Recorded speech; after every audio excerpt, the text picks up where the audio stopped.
Sapo que chama chuva e que diz que foi, não foi. A mulher que pega foice tem o traje de viúva. Raposa que come uva tem o dente degotado. Homem que faz machado já pode chamar ferreiro. Nego do beiço coveiro tem o pé aparentado. Rádio Web EO. Aqui se faz, aqui se paga. Eu que sei, fico quieto.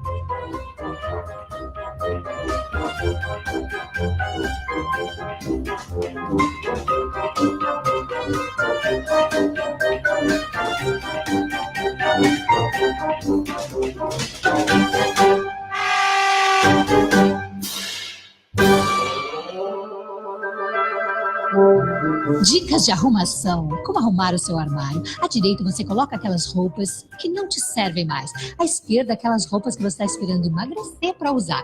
Em cima, aquelas roupas que você adora, mas você tem que jogar fora porque a sua funcionária estragou. Embaixo, aquelas roupas que você detesta, mas você não pode jogar fora porque foi a sua sogra que deu. E no meio, você coloca aquelas 3, 4 peças de roupas que você realmente usa. E no fundo, você coloca o seu amante que você usa para emagrecer. Se amor engorda e traição emagrece, dieta já. Rádio Web EO. Aqui se faz, aqui se paga. Bah, que tri do caralho. Desde 1956, para Ivupens, qualidade é norma obrigatória. Por isso, toda vez que você precisar de tubos pretos, galvanizados e plásticos à pronta entrega, em todas as bitolas, é recomendável conhecer propostas Ivupens, porque sua obra não pode parar. Ivupens, na Presidente Roosevelt, 865, Porto Alegre. Mãos à obra.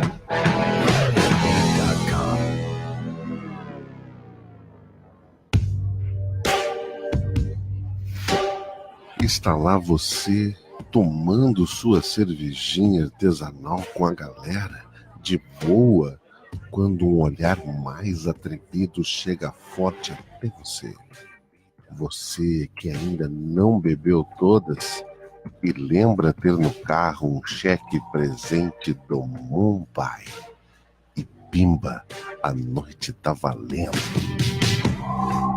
Cheque presente Mumbai incrementa qualquer relação. Quem gosta, presenteia. Motel Mumbai, na Oscar Pereira, 1786, Porto Alegre.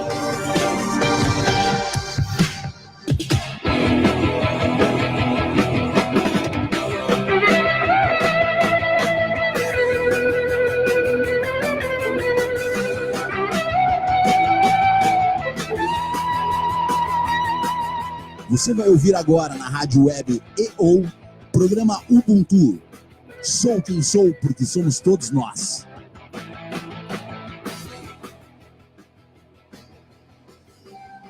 Bom dia, boa tarde, boa noite. Esse cumprimento é necessário, Marcela, Anderson e Leandro, porque nós estamos aqui numa rádio web e ao mesmo tempo que somos escutados aqui em Porto Alegre, Carazinho, Tupaciretã, também somos escutados em Mumbai, em Nova York, coisas do gênero.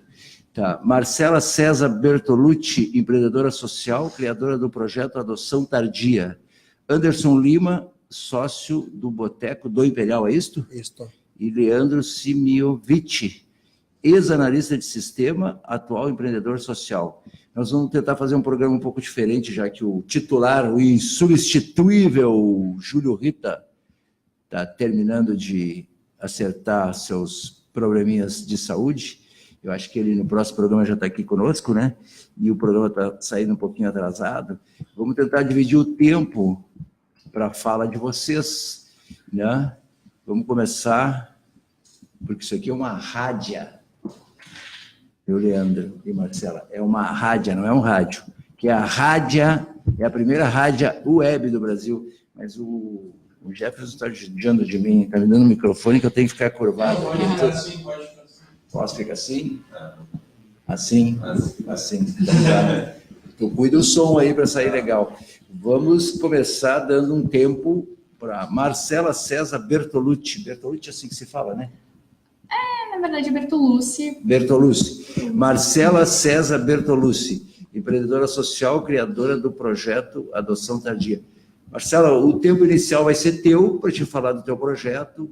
Diz quem é a Marcela, o que faz a Marcela, o que é o teu projeto, se está funcionando bem, o que a Rádia EO pode fazer para te ajudar. Contigo, Marcela. Bom, na verdade, o nome do projeto se chama Missão Diversão, tá? Ele é um projeto que procura acelerar a questão da adoção tardia. Então, basicamente, a gente propõe um evento com habilitados à adoção, casais habilitados para adotar, pretendentes à adoção, com crianças de idade mais avançada que são órfãos. Então, a gente propõe um evento nas dependências do Colégio Farroupilha aqui de Porto Alegre, que é uma escola privada aqui da cidade, e a gente reúne essas crianças com esses casais, sensibiliza eles com a adoção tardia, e em 3, 4 edições, na verdade, que a gente já realizou, 5 crianças foram adotadas. Como é o nome do projeto que tu corrigiste? Missão Diversão. Missão Diversão. Uhum. Legal. Tá. Tu pode interromper e ir falando aí das tuas atividades. Tu não te importa que eu te pergunte a tua idade? Porque seguramente isso aqui é uma rádio que as pessoas ouvem, né? É legal porque as pessoas vão ficar com curiosidade de saber a tua idade, porque tu deve ter 17 anos. Quase. Eu comecei o projeto quando eu tinha 16, mas atualmente eu tenho 18. Então, é por aí. É legal ver pessoas jovens, não, seu Leandro, se envolvendo com uma causa tão nobre como essa coisa da adoção tardia, que é uma coisa que se fala bastante, né? Beira dá vontade de chorar, porque... Leandro Simiovic. Leandro Siminovic. Ela esqueceu o N aqui. Fica mais fácil, inclusive, dizer Siminovic. Ajuda. Já não é fácil sozinho, mas o N ajuda. Porque tu vê aos 17, 18 anos alguém encontrando o propósito, né, e descobrindo por que veio e por que está fazendo, isso é espetacular, né? Isso muda a vida inteira. Não vou nem falar muda a vida das pessoas que tu está ajudando, muda a tua. Eu fui descobrir agora, aos quase 50, né? O gás que dá é brutal, né? Hoje eu sou analista, fui analista de sistemas por mais de 30 anos aí na área de tecnologia e agora trabalhando no lado social, tentando mudar a vida de pessoas através de empoderamento, através de mudar a perspectiva, melhorar a autoestima dos jovens, trazer eles para o mercado de trabalho onde faça efetivamente sentido, abrir portas para esses jovens, né? Que são jovens que têm ou tiveram pessoas que têm poucas oportunidades, né? E ver um trabalho tipo da Marcela, que coloca jovens em famílias que vão dar estas oportunidades, porque infelizmente a gente depender exclusivamente da sociedade é um pouco mais complicado. O Anderson pode contar um pouco das experiências dele aí. Precisa dar a mão, né? As pessoas precisam e às vezes é só uma mãozinha. Sabe que o programa passado eu moro em Gravataí, tá? E eu comentei para as pessoas que estavam aqui, também fazem parte de uma série de entidades e ONGs que fazem trabalhos dessa natureza, e eu vi uma coisa assim super legal, até meio divertida. Como tu começa a fazer algum trabalho, a Marcela, tu, o Anderson, que já vai falar, começam a fazer trabalhos, a desenvolver trabalhos desse tipo, como isso comove as pessoas, como isso cria coisas positivas. O que eu vi, que eu comentei no programa passado, eu estava vindo de Gravataí, ali perto do Tumeleiro, aqui na CIS Brasil, tinha um rapaz com um cartaz, tá? Como eu trabalho com comunicação, trabalho com propaganda, trabalho com layout, trabalho com design, essa coisa talvez tenha me batido mais no olho. Um layout, Anderson, bem organizadinho, e o sujeito estava vendendo rapadura. E sabe o que estava escrito no cartaz dele, nesse layout bem feitinho, Marcela? Estava escrito assim: quero ser empreendedor, mas é preciso começar de algum jeito, tem que começar de baixo. Compre minha rapadura, R$1. Incrível. Eu te olha que exemplo legal, porque a gente que se habituou a ver nas esquinas essa coisa do sujeito, não estou roubando, não estou passando fome. Olha onde Tu muda a perspectiva, tu traz um troço completamente diferente. Daqui a pouco ele teve a ajuda de um publicitário que... É isso, essa coisa da energia positiva, da coisa querida, de alguém ajudar. Cara, porque o motorista gaúcho, eu sempre repito, para mim é o mais mal educado que eu conheço no Brasil. Como eu estava na terceira fila, eu não consegui me movimentar, mas me deu vontade de parar, ir lá e dizer para o cara, tu não quer que eu faça um cartaz, imprima para ti, quantas rapaduras tu tem para vender aí? Para tu ver a coisa criativa, também essa coisa de tu ajudar o próximo, que a gente está botando ênfase, a Marcela com 18 anos fazendo esse tipo de trabalho. Né? E tu sabe que mexe com as energias do planeta, mexe com alguma capacitação que às vezes as pessoas nem se dão conta, que ou elas têm ou elas podem ajudar o próximo. Né? A minha história, na verdade, com o empreendedorismo, de ter esse interesse, surgiu mais ou menos numa situação parecida. A minha irmã, ela me apresentou o livro do Flávio Augusto, Geração de Valor, e ele mostrou como ele começou de baixo, vendendo rapadura, no caso, e hoje ele é dono da Wise Up, né? Então, essa história me inspirou quando eu estava no meu ensino médio, e hoje eu tô com um projeto por causa dessa história. É muito legal ouvir alguém de 17, 18 anos, enquanto lá atrás, no meu tempo. Lá atrás isso me inspirou. Foi ontem, mas é muito. Mas o tamanho foi ontem de fato. A gente que está mais tempo aqui sabe, mas o tamanho da inspiração ele é tão grande que contagia. Anderson Lima, sócio, o Boteco do Imperial. Fala um pouco aí da tua vida, o que é o Boteco do Imperial, o que tu faz? O Boteco Imperial é um bebê de 9 anos. 9 anos. 9 anos já teve outra filial, a gente resolveu fechar, teve na Guete. Mas eu estou no ramo de bar e restaurante há 16 anos. Eu comecei com 16, hoje eu estou com 33. Comecei com 16 anos na Copa, saindo do internato. Saí do internato que eu fiquei por 3 ou 4 anos. Internato? Isso. O que era esse internato? Era pontos pobres. Eu ficava interno lá dentro e só saía final de semana. Eu ia de 15 em 15 dias para casa. E aí com 16 anos tu viraste empreendedor? Não, eu comecei a trabalhar como funcionário. Só que eu me dedicava muito ao meu trabalho. Porque eu só tinha aquilo para fazer. E aí eu comecei e virei sócio do meu primeiro padrão. Hoje eu sou sócio do meu primeiro padrão. E aí, isso que eu vejo há 5, 6 anos, quando nasceu a minha menina, que eu comecei a perceber que eu fui sempre atrás do dinheiro. E eu vi que isso não completa. Eu via muitas pessoas... Que não é suficiente. Não é suficiente. Muitas pessoas do meu meio, que têm muito dinheiro, estão tristes. E eu comecei a fazer um trabalho individual de orientação. Muitas pessoas chegavam para trabalhar comigo e eu via que ali do outro lado eles seriam mais felizes. Eu acho que isso falta para o jovem, porque eu não tive orientação, eu saí procurar serviço na rua. Eu acho que uma orientação prévia para um jovem que está entrando no mercado... Ajuda para fazer um atalho. Só. E às vezes não é o que hoje todo mundo o que tu quer. Eu quero ser advogado, mas por quê? Tu gosta de lei? Não. Aqui dá dinheiro. Eu quero ser dentista. Mas tu gosta de mexer em boca? Não. Mas dá dinheiro. E essa orientação que eu acho que é fundamental para o jovem ter acesso para saber o que realmente ele gosta de fazer. Para ser um adulto saudável e feliz. E isso a gente não tem. Mas principalmente, a gente tem. Eu diria o seguinte, a gente tem pouco nas instituições de ensino privadas e tal. Quando a gente vai para a pública, a gente tem ainda menos. E quando a gente vai para abrigos, internatos, onde quer que seja esses locais, aí a gente tem nenhum, né? Cara, a tua história para mim, a história da Marcela para mim é louca, a tua é inspiradora, né? Porque tu sair do internato, onde a gente que vive um pouco, para mim isso tudo é muito novo, conheço um pouco desse meio e enxergo as dificuldades que são enfrentadas, porque além de ter estado no internato, imagino eu que a história que tu carrega junto antes disso não deve ser pouca coisa, né? Não estou nem chegando no ter parado lá, né? O que tu carrega ali de dentro não deve ser pouca coisa, e o que traz de antes deve ser bucha. Isso foi pior. E tu... A chegada ali foi como é que foi?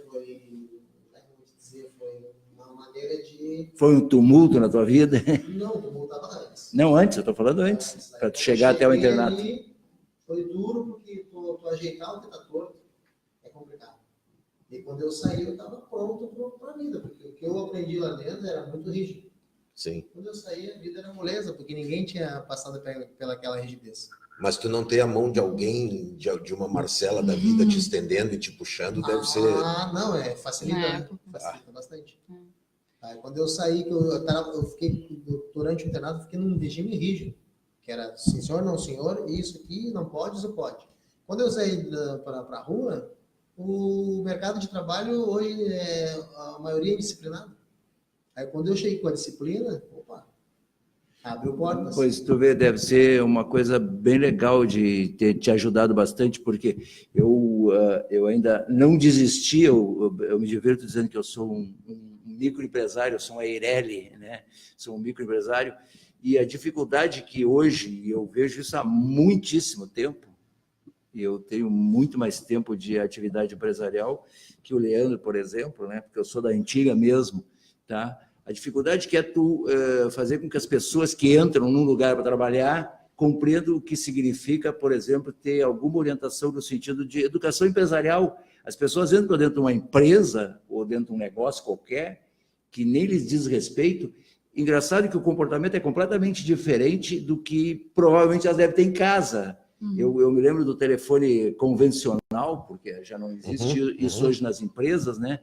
E eu trabalho com propaganda. Nos anos 80, que foi o meu ápice, assim, a área de criação tinha muito uma coisa do tipo assim, o sujeito de criação entrava dentro da agência de propaganda, pode parecer que não é importante, porque isso conduz toda uma coisa de comportamento. Ele achava lá que pelas características do trabalho desse profissional, dessa pessoa, tanto homem como mulher, eles tinham certos direitos em termos de educação empresarial que não tinha nada a ver com nada. Era tipo assim, as pessoas não entendiam por que eu brigava com isso, eu sendo de criação, botar os pés em cima da mesa, usar o telefone em abundância. Eu me dei o trabalho uma vez, eu cheguei a trabalhar com um grupo de 30 pessoas, eu me dei o trabalho de somar, se cada pessoa dessas 30 usasse apenas 3 vezes por dia o telefone durante 2 minutos, o telefone ficava trancado 2 horas. Com um expediente de 8, é 30% do tempo. E aí as pessoas não compreendem por que tu briga. Eu já várias vezes em momentos, Leandro, de estar mais irritado, eu pensei assim, eu vou ainda botar um curso para ensinar as pessoas a se comportar dentro da empresa, porque tu entra dentro da empresa, aquilo não é a tua casa, cara. Tu não faz isso na casa dos outros, tu não chega na casa de ninguém, ainda no tempo do telefone convencional, e pega o telefone para usar sem pedir autorização. Mas por que dentro da empresa tu pode fazer isso? É que tem muito essa ideia tradicional presa, tipo, enraizada na nossa cultura, e eu entendo muito que a escola, eu tenho a mente fresca para falar disso, mas eu lembro de sair de lá e era como se eles estivessem traçando um caminho tradicional para mim, sabe?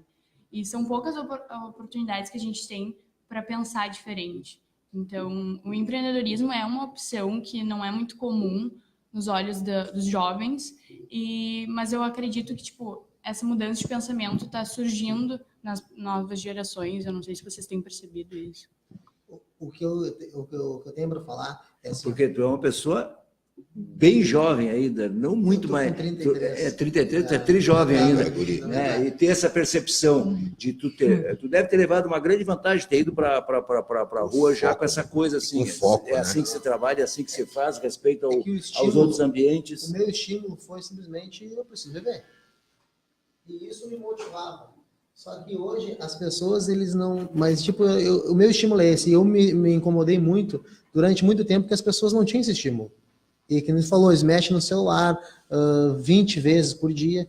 Mas aí o grande intuito, a Marcela nunca vai mexer no celular enquanto ela estiver no evento que ela propôs.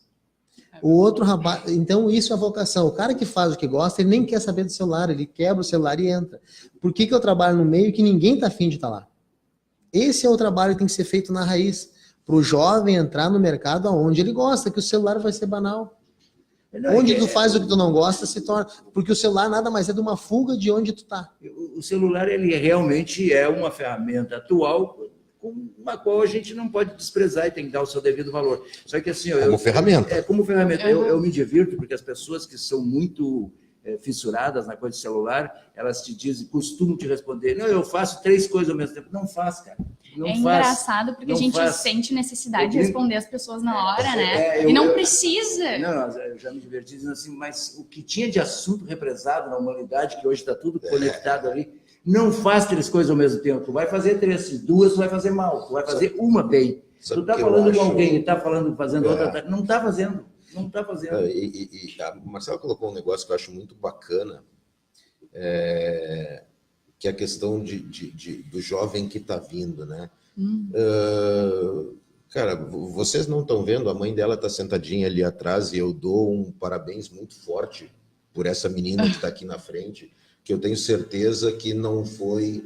Eu diria, talvez, não foi só o colégio, mas não foi nem o colégio. Então... A dona Andréia aqui, sinta-se parabenizada por mim e por quem ouve. Porque, cara, tu pegar uma menina de 18 anos que consegue ter essa percepção de empreendedorismo como uma coisa diferente. E os jovens hoje, eu vejo eles vindo com uma gana por resultados rápidos, por crescimento rápido, por dinheiro rápido, o cara entra hoje garçom, já quer ser caixa amanhã e dono na semana que vem, né? E sem trilhar todo esse caminho, sem passar por tudo isso.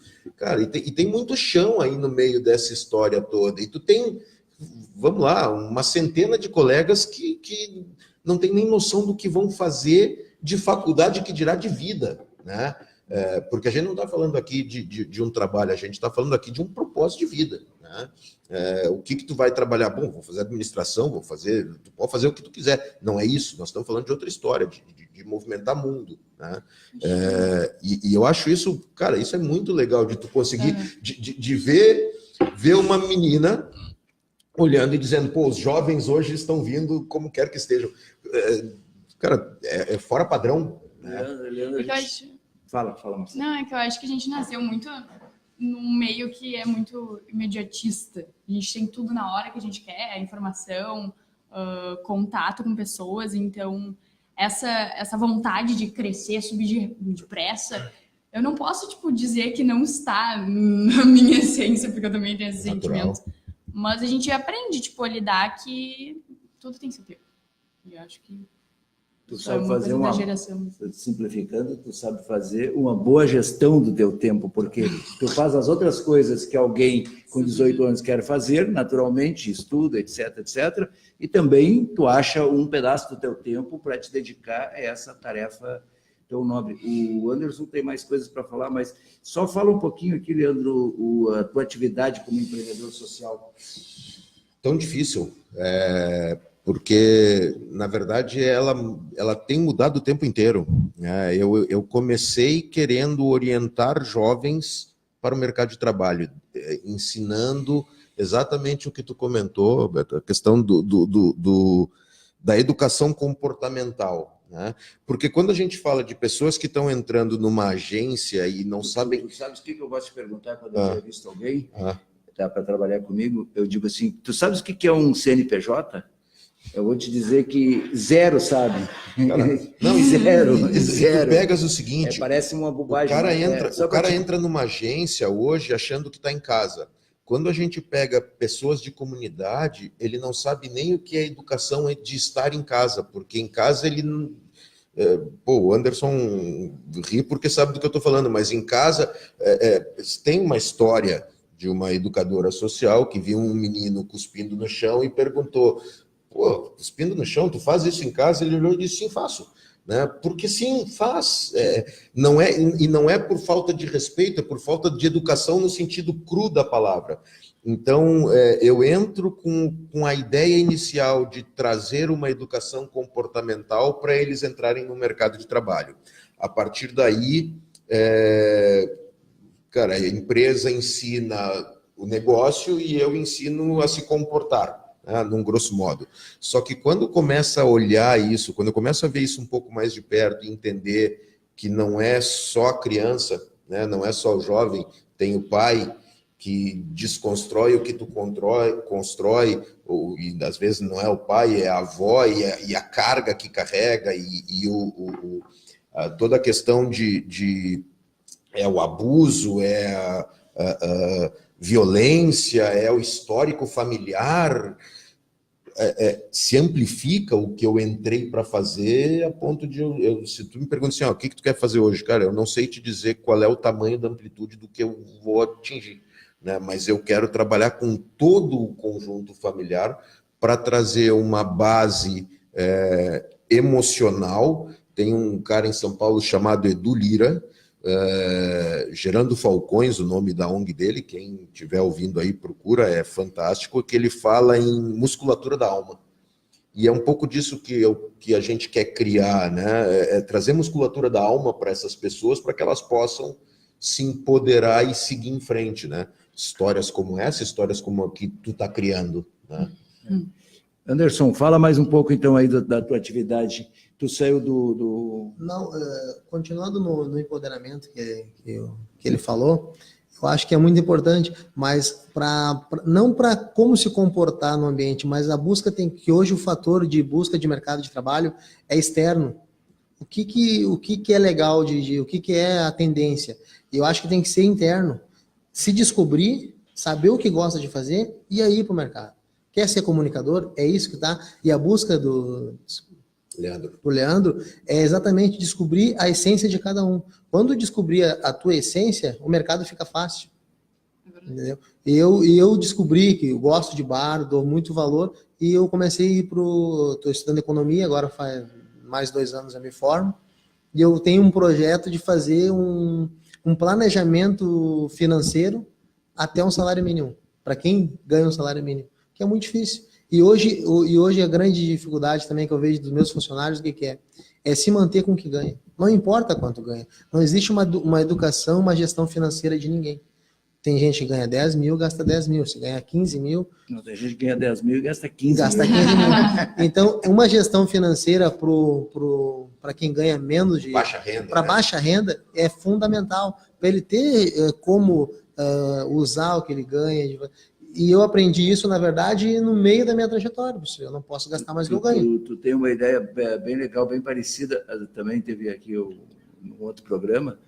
Dá uma olhada na agência Besouro de empreendedorismo. É num outro patamar, para uma outra classe social, já que é uma coisa mais organizada, assim, de alguém mas que também começou se descobrindo. É um jovem também, eu acho que o Vinícius aqui deve ter 30 e poucos anos. Cara, um trabalho super bonito, que ele já tem livros publicados, ele já presta serviços fora do país, que é para o sujeito ser empreendedor com R$1.000, isso é uma metáfora, um exemplo, mas é isso, com 2.700, com 2.000... Independendo do dinheiro que tu tem, tu conseguir trabalhar ele bem. Né? Que ele está conseguindo fazer, dá uma olhada depois no site dessa... Eu fiquei apaixonado pelo trabalho do cara, porque ele foi convidado, eu participo de um outro programa aqui, que é realmente o que eu faço, aqui, que é o marketing ou propaganda, com uma pessoa de jornalismo. E a gente faz um revezamento nos convidados. E eu tinha uma outra atividade, naquele dia não consegui olhar, então fui olhar às pressas o site do sujeito. Me encantei com o que ele faz, cara. Um material super organizado, que é exatamente o que tu está falando. Só que ele já botou na prática, ele já é Agência Besouro de Fomentos. Eu vi Agência Besouro, o que é isso? Cara, dá uma olhada, tu vai ver, tu vai provavelmente, inclusive, pegar muita coisa legal para esse teu... Eu acredito no empreendedorismo, igual tu falou, com R$1.000, pode ser com 500, pode ser com nada. Se tiver na tua essência, tu pode empreender sem nada. O cara da rapadura, empreendendo com quanto? Com nada. Se tá na essência dele. Com R$5 ele está empreendendo nas rapaduras. Quero ser, aquela primeira palavra, pô... Quero ser empreendedor, já era. Apesar de eu ser microempresário, o cara fala em empreendedor, sempre teve a ver comigo, com as minhas atividades. Porque eu virei empreendedor meio que por uma circunstância X, assim, aos 21 anos. E o cara ficar no meio de trânsito para pedir ou para não sei... É uma coisa terrível. Carro, fumaça, autoestima... E o cara com aquele cartaz era empreendendo. Tri para cima, né? Quero ser empreendedor, tem que começar por baixo. Cara, tu tem que comprar a rapadura do cara. É impossível. O caso desse cara me lembrou do Rick Chester, não sei se vocês conhecem. Ele começou vendendo água em Copacabana. Sim. E hoje ele, dá palestra em Harvard. E ele começou justamente nessa ele é garoto de lógica. propaganda, inclusive, do Ponto Frio, acho que ele Ponto Frio, Santander. Sim, ele é demais, ele é demais. Ele se construiu. Deixa eu fazer uma Inspiração pergunta mesmo. pro Anderson, que eu fiquei muito curioso, assim. Tu tem contato com os teus colegas de internato? A maioria. Cara, como é que... O que acontece? O que aconteceu contigo? O que aconteceu com eles, assim? Porque isso é uma coisa... Tu tivesse a inteligência, tu tivesse oportunidade, tu tivesse força de vontade... Capacidade. Cara, e quem não teve? A tua galera. É poucos que estão ainda, não. Mas eu tenho contato com a maioria. Tem gente que é usuário de droga que passa no restaurante e ganha comida todo dia. E entra, que está conversa lá comigo. Entra, são usuários de crack, conversa comigo, entra lá. A gente tem uma proximidade, a gente marcava futebol, mas tem de polícia bandido. Tem de tudo. Eu fico muito... Só que no nosso grupo não tem, quando a gente se encontra... Não, uma coisa é uma coisa, outra coisa se é outra coisa. encontra e tem de tudo. É que eu tenho contato, né, com as crianças que ficam... Que idade elas têm, Marcela? A gente trabalha com crianças de 8 a 17 anos, jovens, né? E tu nota que todas elas têm um sonho, um objetivo que elas querem alcançar. Mas sejam mais simples, tipo, uma vez uma menina falou que o sonho dela é ser manicure e o outro era ser caminhoneiro, viajar pelo mundo de caminhão. E tu nota que, tipo, alguns não têm tanta perspectiva de futuro. Isso é muito chocante. E por mais que eles tenham esses sonhos pequenos, ou dependendo da perspectiva deles, podem ser grandes, me dá um medo o quão perto desses sonhos eles vão chegar, sabe? Se a gente der a oportunidade, talvez. Mas exatamente isso. Se for de verdade que quer ser manicure, que quer ser caminhoneiro, é um erro tu dar uma medicina. Porque vai ser um médico frustrado. Isso a gente percebe muito na relação de pai e filho bem-sucedido. O pai é médico. Sim. Eu já vi várias pessoas. Eu sei de várias pessoas. O pai é médico e aí o menino ou a menina tem que ser médica ou tem que ser médico. Mas o pai, às vezes, nem pergunta. Ele fica tão orgulhoso daquela sequência. Uma vez eu estava na praia com um senhor, pai de um músico, tá? Que era do... Não sei se vocês chegam a lembrar do nome da banda Saracura. O Silvio Marques, é meu amigo até hoje. E o pai dele estava na praia e eu comecei a brincar, que aí meus filhos eram ainda pequenos, né? E ele tinha horror à ideia de que o filho dele fosse músico. Ele queria, porque queria que o filho dele fosse engenheiro. Mas ele não perguntou se o filho dele queria ser engenheiro. Viver o sonho dos outros, né? Aí eu brinquei, eu sorvei, não me lembro como era o nome faz muito tempo, eu não lembro o nome da pessoa, até já faleceu. Eu digo, você vê que coisa curiosa. O senhor insistindo para o seu filho que quer ser músico, que ele seja engenheiro. E o meu filho insiste que quer ser engenheiro, que se formou engenheiro, tá? E eu quero que ele seja músico, eu quero que ele tenha uma banda, eu para o homem, tá? Para zoar com a cabeça dele, eu digo, o senhor vê isso como a gente vê desses equívocos.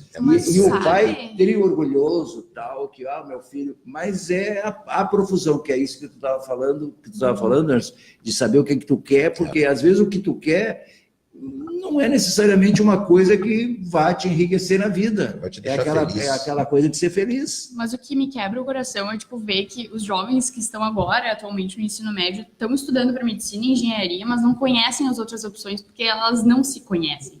E isso é horrível. Eu passei, por exemplo, o meu ensino médio inteiro me conhecendo, sabe? Eu não me matava estudando para o vestibular porque eu não sabia o que eu queria ainda direito. E eu vejo alguns ex-colegas meus que se mataram estudando para medicina, daí faz o primeiro ano e não era isso que eu queria, daí entra em crise existencial, sabe? Ninguém ensina a gente a se conhecer primeiro para depois pensar em vestibular. Mas o que eu falo é na visão de adultos, profissionais no mercado. Pior ainda, né? Que não tem volta. Por que eu acho que o caminho tem que ser inverso na origem? Porque o que está no início da conversa a gente estava falando, a mudança, agora tu tem que fazer a troca da trajetória, que tu tem que sair de onde tu tá, é muito difícil. Mas se tu entra, certo, tu não precisa trocar. tu vem certo. Tu sabe que Ser um empreendedor 90%. social, ser um empreendedor social é difícil. Ser um empreendedor social ex-analista é muito mais. Eu ia comentar isso, tu sair de um cargo fixo por isso- para começar por isso um que eu te negócio ainda mais perguntei, pessoal. É social. muito mais, porque eu tenho toda essa quebra assim, cara, o que eu estou fazendo? Eu tenho, primeiro, eu tenho certeza, hoje eu diria que sim, mas a pressão que eu sofro de um monte de gente que não tem nada a ver, enfim, a gente trabalha isso, mas é complicado, né? Cara, tu tem certeza? É clássico aquelas pessoas que te julgam hoje e vão te aplaudir amanhã. Vou te indicar para te procurar e ler um livro. Eu não lembro a tradução do nome em português. Summerhill, tá? É um sujeito que fundou uma escola na Inglaterra. A Inglaterra, até hoje ainda, tem características de uma educação super rígida. Tá? Ele fundou uma escola na Inglaterra em 1902. Tá? Hoje, eu não sei se ainda existe, se a filha dele continua tocando, mas agora, em 80, 90, era a filha dele, que já estava com idade, que continuava tocando. Que essa escola tinha o seguinte princípio: a criatura ia para lá e tu tinha lá o currículo normal.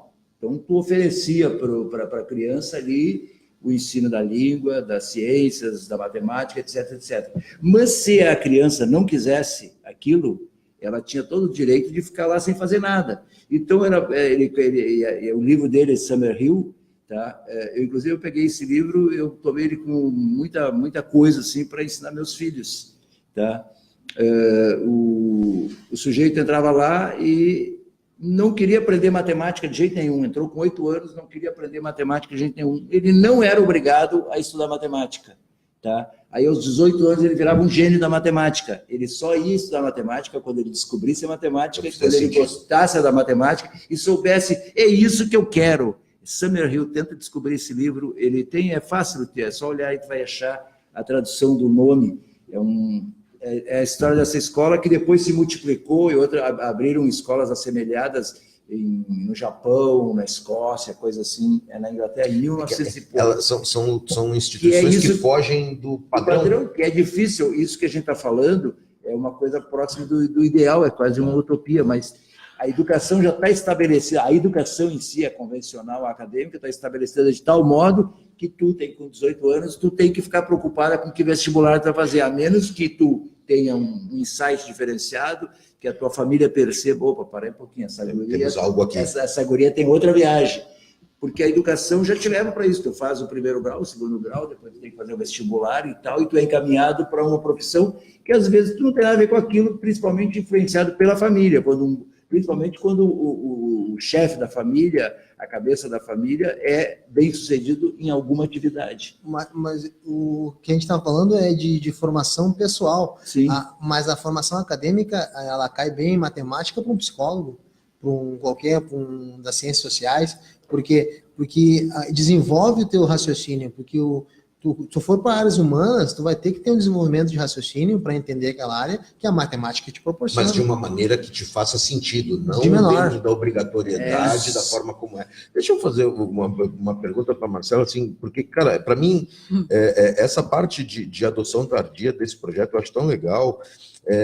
Como é que tu envolve pessoas, os pais que tu pega hoje, as famílias que vêm para os eventos são famílias aptas a adotar, elas estão na fila. Elas né? estão habilitadas. E tu conecta ela com crianças que estão do outro lado da fila, que já não tem mais a idade que eu procuro, não é mais o bebezinho Sim. bonitinho, loirinho e cheirosinho, né?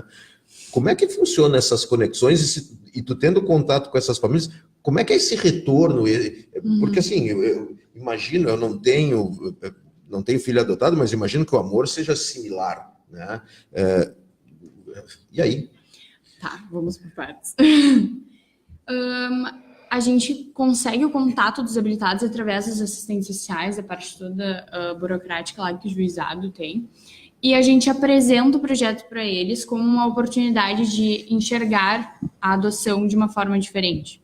Então, a gente não procura falar para eles irem para lá pensando na adoção. Eles vão para lá para se divertir, para aproveitar um dia diferente, que a gente propõe uma tarde mais lúdica, para justamente descontrair não essas criar pessoas. expectativa. Exato.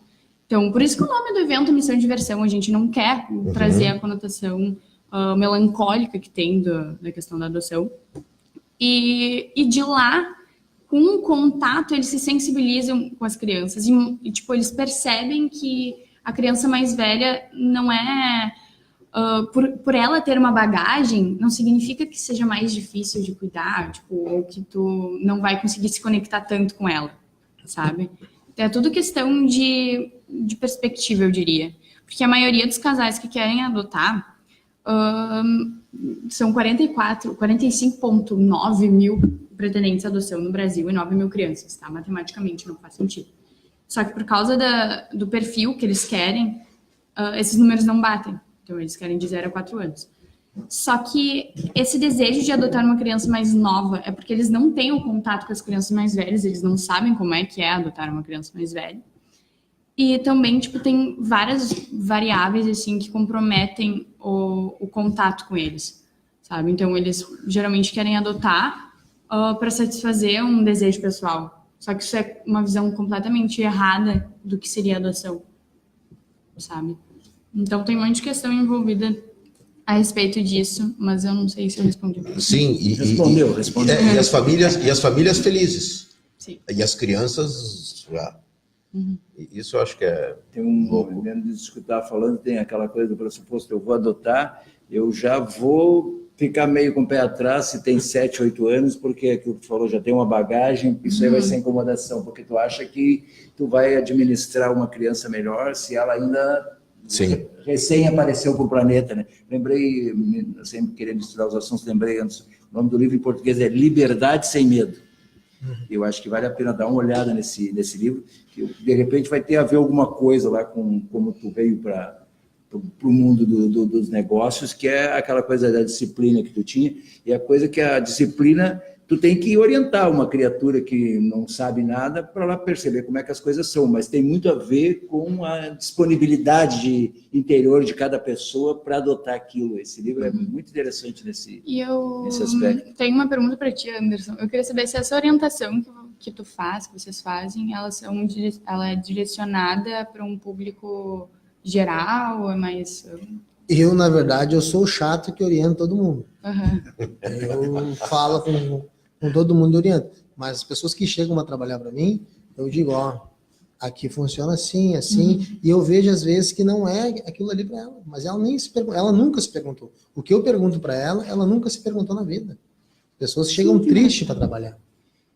E eu tenho um grupo de amigos que eu criei, que eu trabalho com um restaurante, conheço uma infinidade de pessoas. E eu sou apaixonado quando eu vejo alguém vibrando fazendo o que faz. Seja lavar copo, qualquer coisa. Eu tenho um músico que ele canta lá comigo de domingo, que ele pula no banco. E eu tive vários músicos que trabalharam lá, que eles chegavam às 9 horas e iam começar a cantar. Antes das 9 ele não começa, tá bravo. Aí ele chegava às 9 horas, meia-noite, acabou, o último músico. Mais uma? Não tem mais uma. Ele embora. E tocavam de bem... Cumpriu com a minha missão, encerrou o papo. E tocavam bem. Mas eu gosto de ver o cara picando no banco. Aí acabou, o cara pede mais uma, é 1 hora já, encerrou o show à meia-noite, 1 hora ele encerra. Só mais uma. Então isso é para mim a satisfação. Tem cozinheiro que chegou para trabalhar comigo, tu chegava e pedia, me fez um prato que não tá no cardápio. Ele saía sorrindo e vibrando. Tem cara que tu pede para ele fritar um ovo. Fritar um ovo. Não quero isso. Então essa é a essência. Eu queria trabalhar não com profissionais, mas com todo mundo que tivesse uma preparação, que chegasse no restaurante para trabalhar no restaurante, chegar numa rádio para trabalhar numa rádio, chegar num gari correndo com... Eu não consigo compreender outra forma. Porque se tu não tiver amor no que tu faz, não é amor pelo dinheiro, é amor por ti, é na tua essência. Se ela tiver no projeto dela de social, ela não importa, ela não ganha nada, ela vibra. Eu conheço pedreiros que trabalham em obra, que domingo de tarde o hobby é preparar a ferramenta para ir na segunda. E sábado, domingo estão em folga em casa, fazem obra em casa. Não é a depressão a depressão da musiquinha do Fantástico. Não tem isso. A punição para esse cara é o feriado. A punição para esse cara é se aposentar. E o cara que trabalha no que não gosta, ele só quer o feriado, ele quer a aposentadoria, ele quer não vir. Isso é muito triste, né? Se tu Tristeza, passa a maior parte da tua vida pensando no final de semana, é porque tu tá... E ao acaso, ou porque a tua estrutura familiar te possibilitou tu enxergar aquilo que tu queria, é difícil, é bem mais raro. Eu me divirto falando que eu sempre digo assim, eu não sou publicitário, eu nasci publicitário. Eu circunstancialmente, por isso ou por aquilo, fui parar na profissão que eu me encontrei, que é o que eu queria fazer. Eu fui lá ser office boy de um escritório de representações, comecei a lá quebrar a cabeça para fazer de um outro jeito aquilo que tinham me ensinado, e fui fazendo assim, fui fazendo assado. Aí quando eu fui para a faculdade de comunicação, eu digo, mas isso é aquilo que eu fazia lá. Então, eu entrei para a faculdade achando que eu escrevia bem, e eu pensei, eu vou fazer jornalismo e vou fazer os 4 anos, e os caras vão me chamar no jornal mais importante que existir e vão me dar uma coluna para substituir o Luiz Fernando Veríssimo. Tá? Aí eu fiquei 3 ou 4 meses lá e eu digo, aí eu olhei, tinha propaganda, relações públicas e tal. Aí quando eu percebi o que era propaganda ali, eu digo, me achei que era o que eu já fazia assim, por uma circunstância qualquer. É difícil, né, ter uma coisa dentro da família que as pessoas fiquem te questionando. Tu quer seguir a carreira do papai ou não? Tu quer fazer o quê? Não existe isso, né? É muito complicado. Então, o teu caso é raridade. É de dar parabéns para a senhora sentada lá, porque... Tá, nós estamos chegando ao fim do Ubuntu de hoje, então vamos dividir os 3, 4 minutos que faltam, 1 minuto e meio para ti. Não, obrigado, 1 minuto e meio é deles. Então tá, 1 minuto e meio, então vocês têm 2 minutos e 2 minutos. Para falar o quê? Para falar o que tu quiseres. Como é que eu te acho, quem que te ajuda, onde é que tu trabalha. As famílias. Convoca as pessoas, diz como é que elas fazem contato contigo. Então, né, não sei, manda mensagem no Facebook, eu recebo... Ultimamente eu tenho recebido muita mensagem de pessoas querendo ajudar, e é sempre dá muito incentivo. Então, acho quando é que tá marcado o próximo evento? O próximo, a gente faz 2 vezes por ano. Tá. Todas as, geralmente fica no segundo semestre, lá por agosto, novembro. Vai estar no Face? Tu faz, eu vou tentar divulgar dessa vez. Faz contato, Nina. É Nina, né? Nina. Nina é a produtora do programa aqui do Júlio Rita, que é o titular. Tá? Faz contato na sequência e próximo aí, tu diz, Nina, me põe na agenda que eu vou lá de novo falar que o evento vai sair, que o Júlio já faz aqui 2 programas com essas características sociais. Ele faz o Ubuntu e faz o Na Lata. Tá? E a Nina, seguramente, né, ela acerta lá, ela tem a característica do trabalho do Júlio, então ela está sempre convocando as pessoas corretas. Mas a agenda é muito disputada, então o mais próximo lá do evento, entra em contato com a Nina lá e te candidata, diz, eu vou lá de novo que eu quero divulgar o meu trabalho, etc., porque não só o Júlio, a Rádia EU também tem uma predisposição para essas causas nobres, e tu também, seu Anderson Lima, vem aqui depois de novo, te candidata aí, fala com a produção né? Falar com a Nina para fazer uma interação com esses jovens aí, né? Isso. Porque para mim, eu acho que o objetivo principal é a satisfação e a felicidade no trabalho, independente da condição financeira que se encontra. Fazendo o que gosta vai ter sucesso e não tem. E aí vem dinheiro atrás. Eu sempre digo, o dinheiro tem que ser a consequência e nunca a causa. Então tá, vocês dois estão com um convite em aberto, aí é só falar com a Nina, e o seu Leandro Siminovich, que também é empreendedora social, o convite também fica para ti em aberto aí, tu tem contato com a Nina, não sei como é que funciona essa coisa, contato com o Júlio, né? E aí, na sequência, vem aí, tá? Então, hoje nós tivemos aqui o mérito de vocês 3, eu sou um genérico, do genérico do Júlio. Tá, mas em seguida o Júlio vai estar aí com o trabalho dele aí. Ele sempre está puxando para essa coisa social, o trabalho. Até há uma curiosidade, eu conhecia o trabalho do Júlio ali, que ele faz ali com Cozinheiros do Bem, há uns 3, 4 anos, passava por ali, e eu dizia para mim mesmo, eu tenho que abordar, quem é que faz esse troço tão legal aqui? Aí veio o Júlio até aqui na porta para fazer o trabalho dele. Eu digo, olha como é. Não adianta fugir, uma hora chega. Uma hora chega. Então tá. A gente teve aqui hoje a Marcela César Bertolucci, empreendedora social, o Anderson Lima, sócio do Boteco do Imperial, e o Leandro Siminovich, ex-analista de sistema e também empreendedor social. Voltarão. Até!